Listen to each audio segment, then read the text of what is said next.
Welcome to the Complete Story series, where I take trade paperbacks and single issues and I break them down into digestible bites to help you gain a better grasp on your favorite pop culture icons through their movies, comic books, and TV shows. Today we're going to be covering more of the Power Rangers Shattered Grid. Now, as a quick recap, the Power Rangers comic books from Boone are their own continuity. They're not within the TV show. And within that continuity, there is a multiverse. And in that multiverse, there's an evil version of Tommy that took the powers of the White Ranger and the Green Ranger and merged them and conquered the world. He's now attacking the entire Power Rangers multiverse, and when we last left off, he was leading the charge for the giant war that's coming. I hope you enjoy.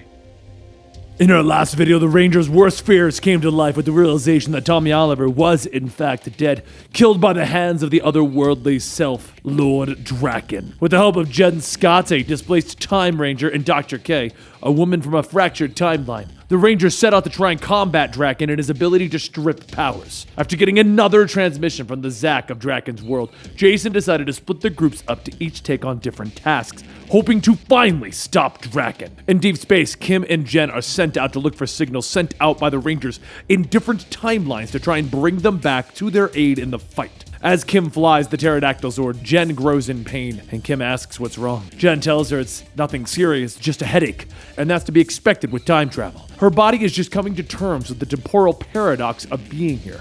Her memories are reconciling. Kind of feels like jet lag. Kim sighs and says that she's glad that she doesn't have to time travel, but all that, having your memories rearranged, that's a regular thing. If you're feeling the effects of it while being here, doesn't that mean that things can still be changed? Jen pauses for a moment and then says that she knows that she's hoping for a miracle in bringing Tommy back, but what she said before is the truth. They cannot go back and save him. She also says this from personal experience. Even when miracles happen, they aren't always so clean. When her fiance Alex came back, it didn't just fix everything. He was different in little ways. They were never quite the same. They couldn't be the same. Kim then says that if they stop Drakkon and her team does come back, she's worried it's going to be like Alex all over again. Jen then looks at Kim without saying anything, and just then, the computer pings stating that they have a ranger from the Galaxy Rangers close by. Meanwhile, in Corinth, the location of where Dr. K is, Jason and Lauren lead the charge of the other Rangers against Drakkon's advance. While the Rangers' numbers slowly begin to drop, Jason calls out that they need to get Dr. K back to their timeline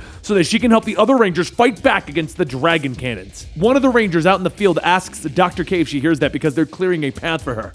Dr. K works on Lauren's morpher, stating that it's not going to happen. If Jason's correct, then this show of force proves Drakkon fears her. She hands Lauren back her morpher and says, "There you go. Your powers are officially warp-proof." Back in the field, Drakkon's forces slowly begin to surround Jason and the others, but Lauren uses her powers to blow through the entire group of sentries with ease. One of the Blue Rangers tells Jason that he's right. They do need to get Dr. K out of here if they want to stand a chance. Just then, one of the Drakkon sentries tells them that they really should be focusing on their own problems right now. At the same time, in front of Drakkon's stronghold, the coinless Zack sees Skull hooking them up with some sentry gear, but the whole thing is still pretty risky. As he looks back, he sees his counterpart look away, and Zack says, "Sorry, it's just a little weird seeing myself." The coinless Zack says the feeling's mutual. Just do him a favor and don't make the mistakes that he did. And then both Zacks laugh, stating, "I won't." Just then, Skull signals from the stronghold to move out, and the two Zacks rush inside. And back on Corinth, Drakkon himself begins to enter the fray. And as Lauren sees him, she asks, what did he do to her friends? Drakkon starts to glow with power, and he asks, "Do you really want to know?" She shouts that she can withstand the blast from the Dragon Cannon, so she'll take care of this. And as she gets close, Drakkon releases the built-up energy, knocking everyone around him. He looks at the Yellow Ranger, picking them up, stating, "This is the new one. Let's change that." He takes out a small device, holding it to the Ranger, and as he hits the button, their powers begin to become stripped away. Just then a voice calls out, "Leave them alone!" And Commander Anubis Kruger of the Space Patrol Delta Rangers and the other Rangers, Kim and Jen, picked up, all jump out of the Zord. Drakkon looks at everyone sighing, asking, "Have you learned nothing?" As more sentries appear and surround everyone, Jason radios back to Dr. K that he knows that she doesn't want to leave Corinth like this, but they are fighting for the universe out there. There's something blocking them from teleporting out. How do they fix that? Dr. K closes her eyes, stating that they just have to tear down the dome around them. Meanwhile, back in Drakkon's stronghold, Skull leads the Zacks to the room where Ninjor is being forced to work for Drakkon. Skull says the crown they put on him is what's keeping him under their control. They just remove it. As Skull pulls the crown off, Ninjor stops what he's doing and he says, "That's much better."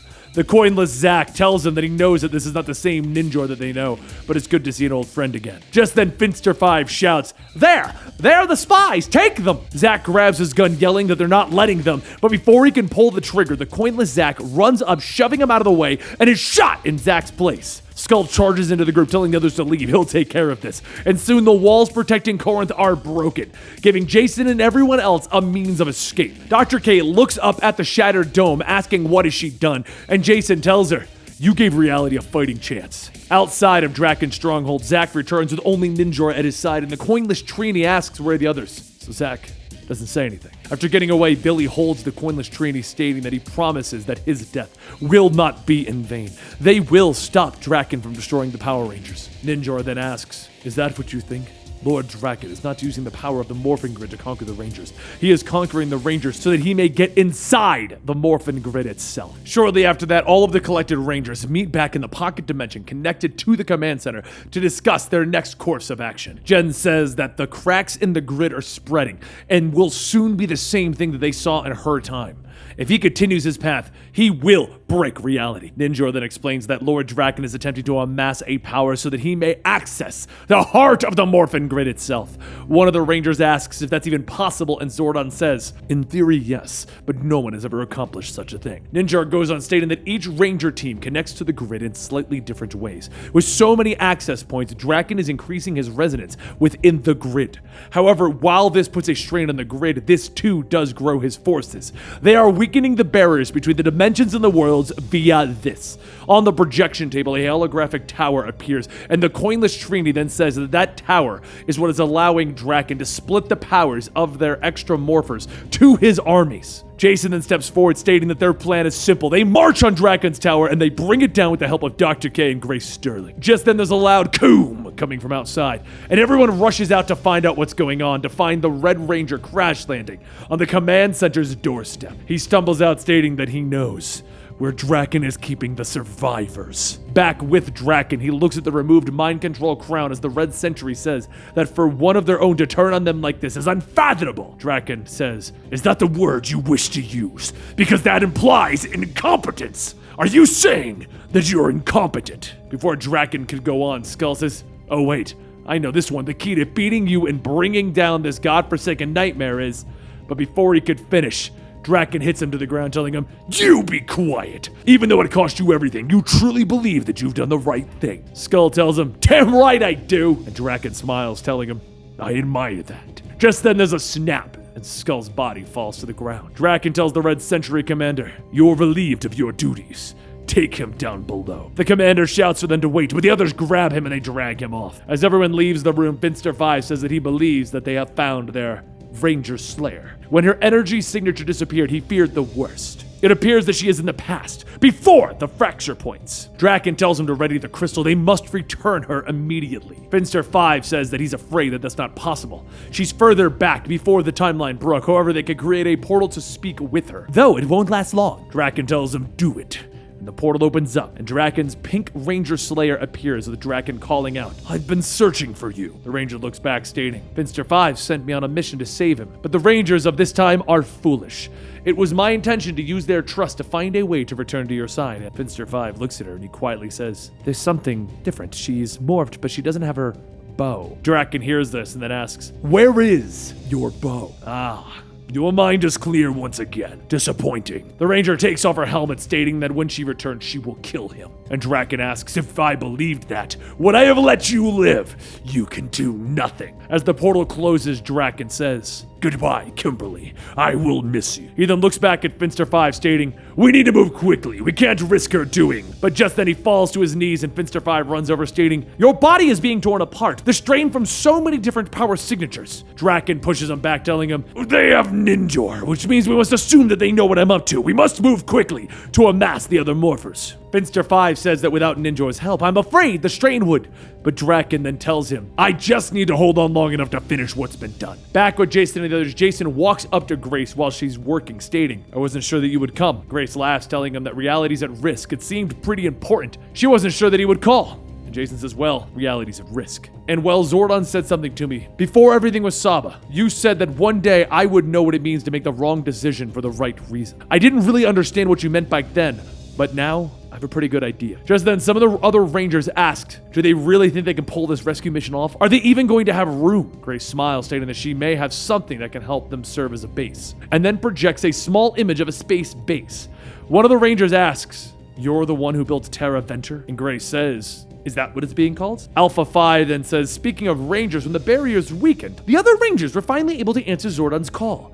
They're starting to arrive. Everyone gets outside and Zach says that he thought that people were supposed to be coming in, and Alpha says, my readings did say that they had arrived. Trini then shouts for them to look, and suddenly the sky is filled with bright lights. As the lights hit the ground, dozens of Rangers step forward. And Zach says that they're going to need a bigger room. Kimberly says, what are they going to do when they bring Drakkon's tower down? Sure, taking down the tower would be great, but what about him? Zordon tells her that she's correct. In the time that he's had to think, a solution may have been found. A short while later, Zordon and Kruger lead down a hallway, and Kruger says that he's really hoping that he's certain about this. Zordon tells him that he must have faith. After all, Rita Repulsa may be our only hope. And there you have it, the conclusion to the third part. That's 6. But third part of our Power Rangers Shattered Grid coverage. Now, if you subscribe to the channel, next week we will be concluding this with the grand finale to Shattered Grid, which is one of the most amazing storylines ever in Power Ranger history. Kyle Higgins, the guy that's writing this, or wrote this because it's done now, is a genius. It's awesome. So make sure you subscribe to the channel to get the conclusion to this. And don't forget, you can also go over to our Patreon, patreon.com/Comicstorian, where all of our podcasts actually get uploaded over there. And we have like 5 to 7 of them, from like early access to the Comics Experiment, early access to the Conspiracy Cast, our Comicstorian Weekly, where we review comic books. We have a lot more. I can't think of them all off the top of my head, and I feel like I'm running out of time, even though I'm the one that dictates how much time I have. Benny, stop taking forever. Okay, Benny. And we'll see you next time right here.